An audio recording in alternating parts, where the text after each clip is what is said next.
Shalat, kitab Majmu' ala arba'i kitab Majmu' Musyramilun ala arba'i rasail yang dikarang oleh Imam Ahmad Zaini Dahlan rahimahullah rahmatal abrar wa nafa'ana bihi wa bi ilmihi wa bi asrarihi darin amin. Bismillahirrahmanirrahim. Wa fi tafsiri qoulihi ta'ala A'udzu billahi minasyaitonir rajim la yamlikuna syafa'ah illa man ittakhadha 'inda ar-rahmani 'ahda. Qala sallallahu alaihi wasallam hiya as-shalawatul khams. Dan di dalam tafsir perkataan atau firman Allah Subhanahu wa taala bahwasanya mereka itu tidak memiliki syafaat. Siapa? Orang-orang yang tidak melaksanakan sholat.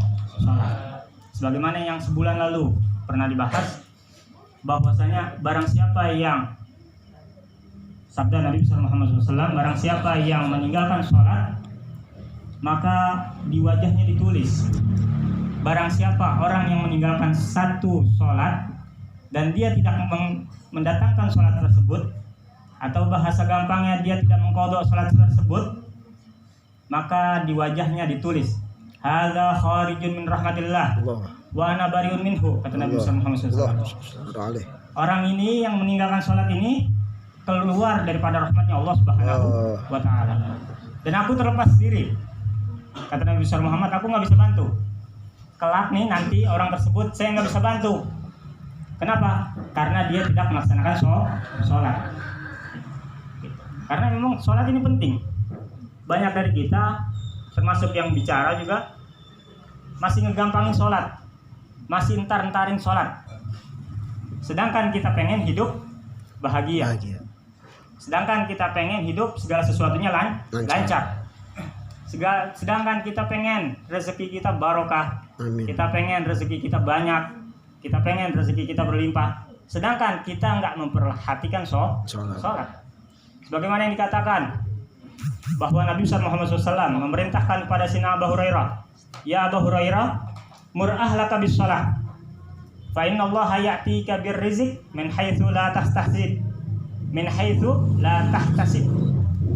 Wahai Sina Abu Hurairah, perintahkan keluargamu untuk melaksanakan sholat, karena Allah Subhanahu wa taala akan mendatangkan rezeki dari sesuatu yang nggak diduga. Sholat ini penting. Sholat yang merubah kehidupan kita. Sholat yang merubah kehidupan kita. Tapi bukan sholat yang asal. Ada tata caranya. Gitu. Makanya harus dipelajari, segala sesuatunya harus kita wajib pelajari. Dan alhamdulillah juga yang masih mau belajar alif bata penting untuk sholat. Gitu. Salah sedikit Fatihahnya nggak sah sholatnya. Walaupun beribu-ribu sujud tetap nggak sah. Dan banyak ini kalau misalkan lagi buru-buru, ini banyak dari kita kalau lagi sholat buru-buru nih baca Fatihah begini, Bismillahirrahmanirrahim, Alhamdulillahirabbil alamin, arrahmanirrahim, maliki yaumiddin, arrahmanirrahim, maliki yaumiddin. Mimnya di satu. Kalau buru-buru mimnya di satu, nggak sah. Ar-Rahmanir-Rahim Maliki Yaumiddin.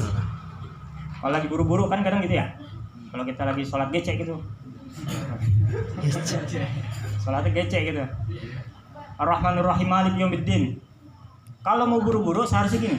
Ar-Rahmanir-Rahim, berhenti di situ. Maliki Yaumiddin. Kalau memang mau buru-buru, Ar-Rahmanir-Rahim mima Maliki Yaumiddin. Karena ada dua mim di situ. Kalau buru-buru hati-hati. Jadi satu mim.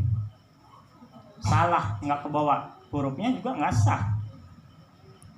Gitu. Makanya adanya pengajian, ada yang majelis taklim itu untuk memfilter keadaan kita. Gitu. Kalau kita lagi salah, oh iya, alhamdulillah kita jadi ingat. Kalau kita lagi keluar jalur, alhamdulillah kita jadi ingat. Itu fungsinya pengajian. Itu fungsinya majelis taklim. Terus kalau pembacaan Maliki Yaumiddin, Yaumi nyambung. Maliki Yaumiddin. Jadi kan ada nyambung Maliki Kiau, jadi bahasa Kiau. Iya.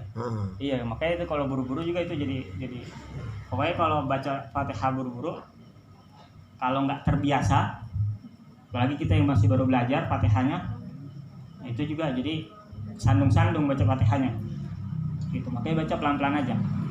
Baca pelan-pelan. Walaupun misalkan kita dalam keadaan buru-buru, sholat yang wajib-wajibnya. Apa yang wajib? Yang pertama niat.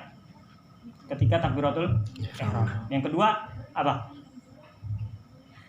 Berdiri bagi yang mampu.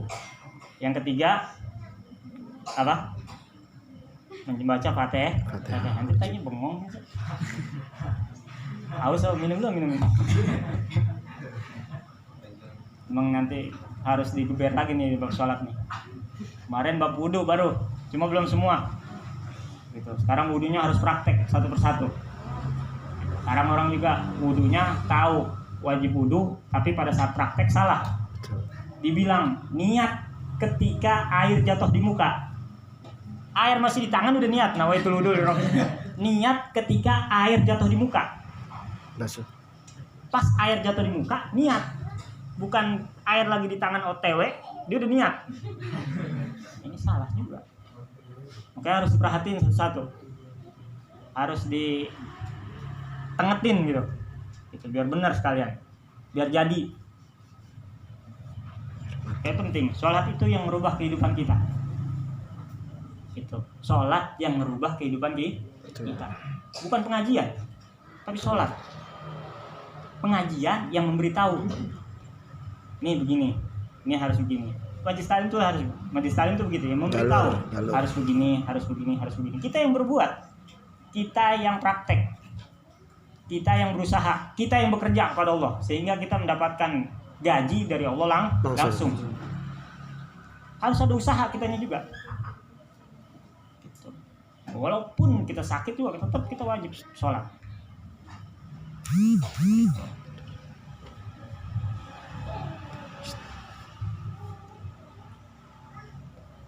Sholat yang merubah kehidupan kita. Dikatakan man ahsanal wudu ahsanas sholat.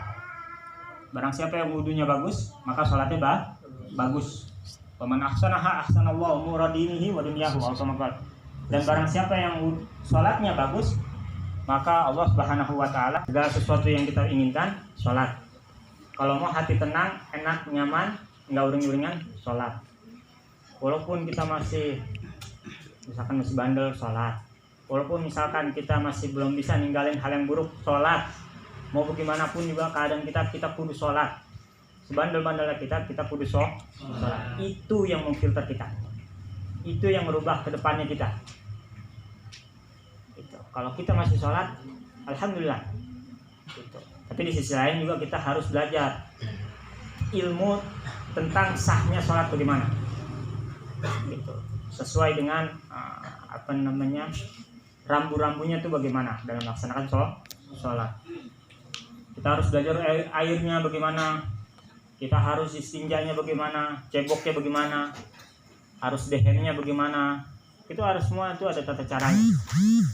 Kalau itunya nggak bisa, maka sholatnya juga amburadul.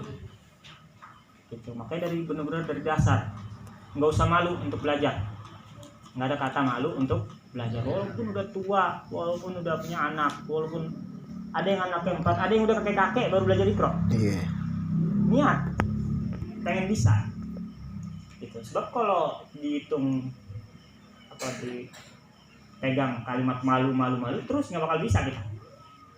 Dan kehidupan kita begitu-gitu aja, nggak berubah-berubah. Nggak enak. Melihat teman kita udah maju, kita masih diam di tempat. Teman kita rokoknya udah parkir, kita masih krisan.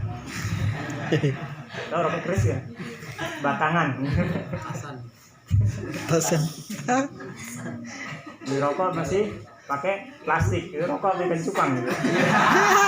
Cupang.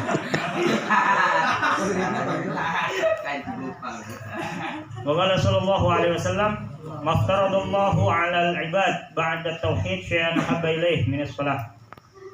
Dan Nabi besar Muhammad SAW bersabda, tidaklah Allah mewajibkan terhadap hambanya setelah tauhid yang paling Allah sukai selain daripada sholat. Allah paling demen terhadap hambanya yang melaksanakan sholat. Walau kana syai'un habba ilaih minha lata'abbada bihi malaikatuh faminhum raki'un wa sajidun wa qa'imun wa qa'idun. Dan mungkin kalau misalkan ada sesuatu yang paling Allah demen, pasti para malaikat akan melaksanakannya. Tapi para malaikat tidak melaksanakannya. yang malaikat laksanakan adalah daripada para malaikat itu ada yang ruku. Ada berapa ribu malaikat yang ruku. Kerjanya ruku dari diperintahkan sama Allah sampai hari kiamat ruku. Ada yang sujud, ada yang berdiri, ada yang duduk sebagaimana sholat. Itu para malaikat begitu kerjanya. Dari diperintahnya Allah lemparkan kepada para malaikat sampai hari kiamat tetap malaikat begitu keadaannya. Ada yang ruku, ada yang sujud, ada yang berdiri, ada yang duduk sebagaimana orang sholat.